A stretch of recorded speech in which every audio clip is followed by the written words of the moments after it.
In the shadowed halls of the great palace of Susa, under the waning light of dusk, young Lele moved like a pale lotus among Lelasthon, graceful, her heart brimming with hopes she dared not voice. Born to a modest family in the rugged mountains of Elam, her life had already known hardship, her father fallen to disease, her mother selling the few blankets they owned to buy bread. But Lele, with eyes like dark jade, held hope in her breast that perhaps fate would be kinder to her than to those she left behind. One winter's dawn, palace guards came, amber torches cracking the cold stillness. They said she was chosen. The Empress sought a new handmaid, one to attend the private chamber's privilege and danger intertwined. The palace was a labyrinth of awe, high ceilings carved with winged beasts, courtyards where fountains spilled silver in the moonlight. Corridors lit by lanterns that cast dancing shadows. Lele learned quickly. She polished the golden cups until they sang when lightly tapped. She smoothed silken robes, embroidered with peacock feathers and dewdrops. She carried the Empress's messages in her palm, trembling. Each day she saw the opulence she had only dreamed of: rich carpets, scented oils, gardens where citrus blossoms hung heavy. Yet she also saw the price. Envious eyes whispered intrigues, conspiracies that curved like snakes in the underbrush. Life in the harem was a delicacy laced with danger. The Empress Zara was strong but feared for her position. Her own family was distant. Jealous lords whispered of replacing her, her sire's favor bought with gold and poison threats. Zara liked Lele, her humility, her steadfast gaze. For this Lele was given small mercies, a bowl of warm milk, a whispered counsel, a moment's rest beyond the labor.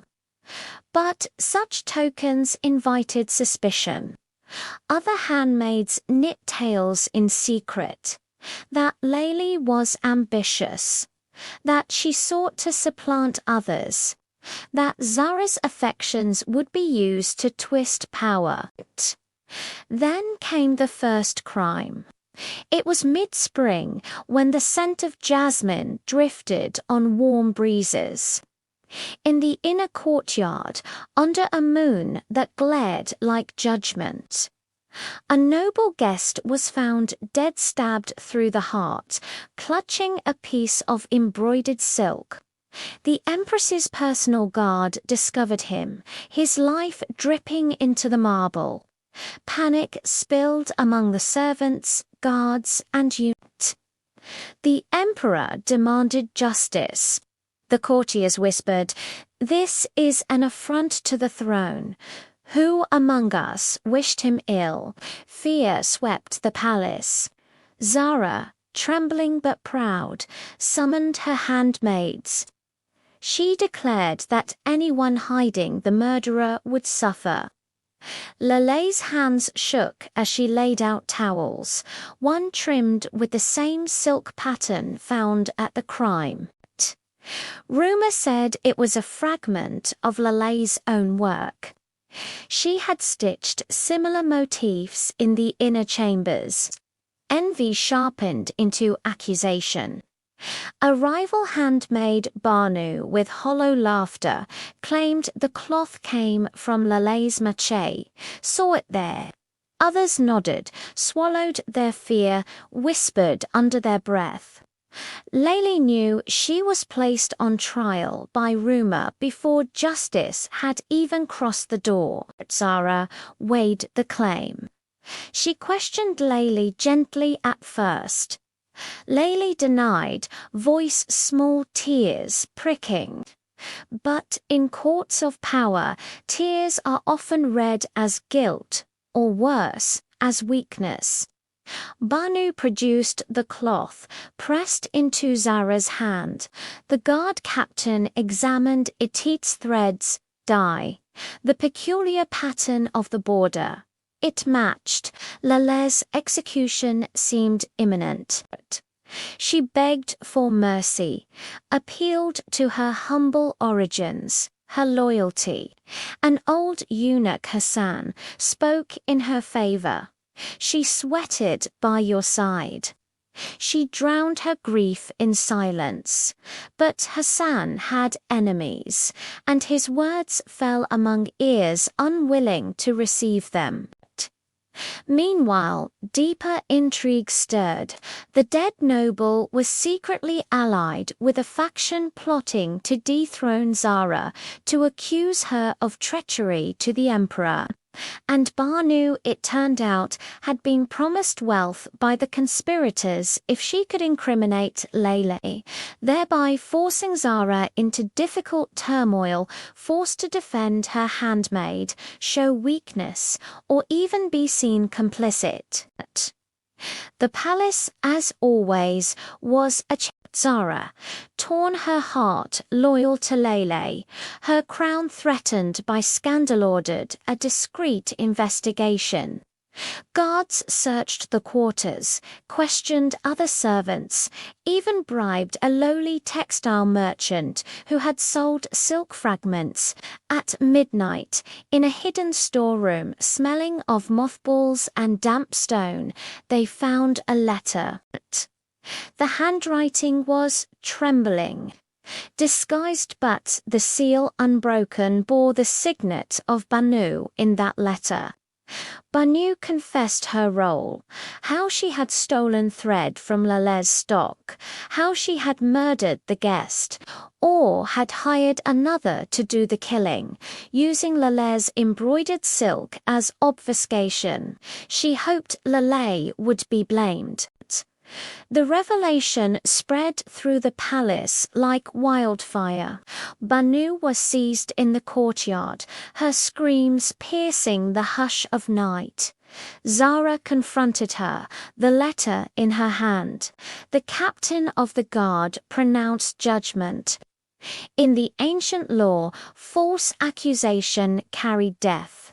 Banu was condemned to be stoned in the outer court at dawn. Laylay, exonerated, wept at the gates as Banu was led out. The stones flew, the stones ended. The blood darkened the pale flagstones. The morning sky, soft pink, saw Banu's end.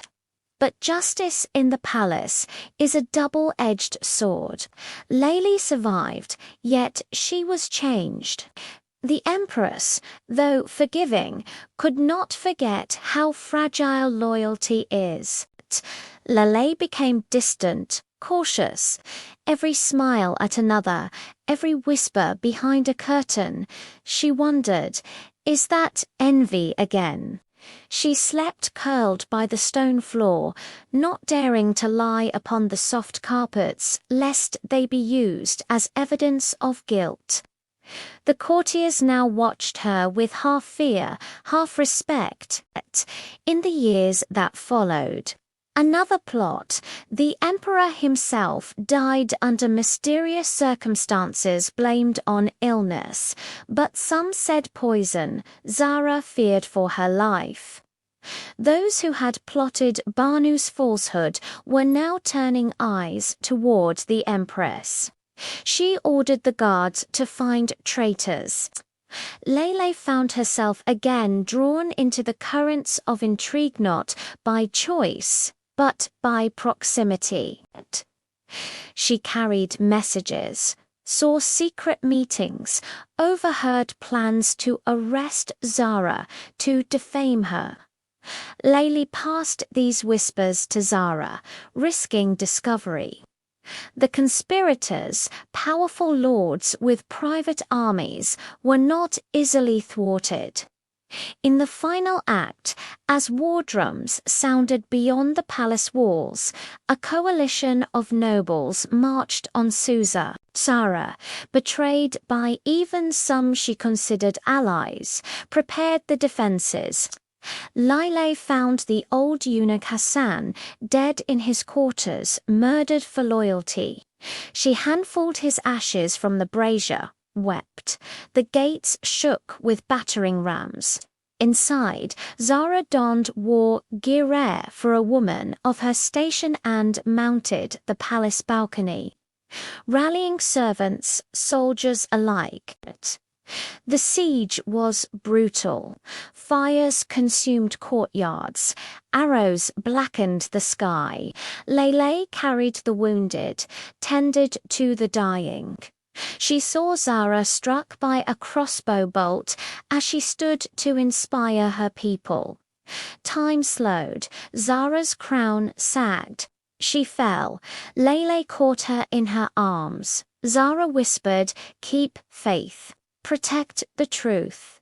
Laila, tears flowing, clasped the Empress's hand, felt her pulse fade. After the fall, the palace gates opened. The rebels marched in, looting, executing. Laila was seized, accused of being Zara's co-conspirator. In chains, she was dragged through the halls she once cleaned, once served in silence. The new ruler demanded she confess to crimes she did not commit or die. Laila stood mute, dignity intact, refusing to betray what little truth remained.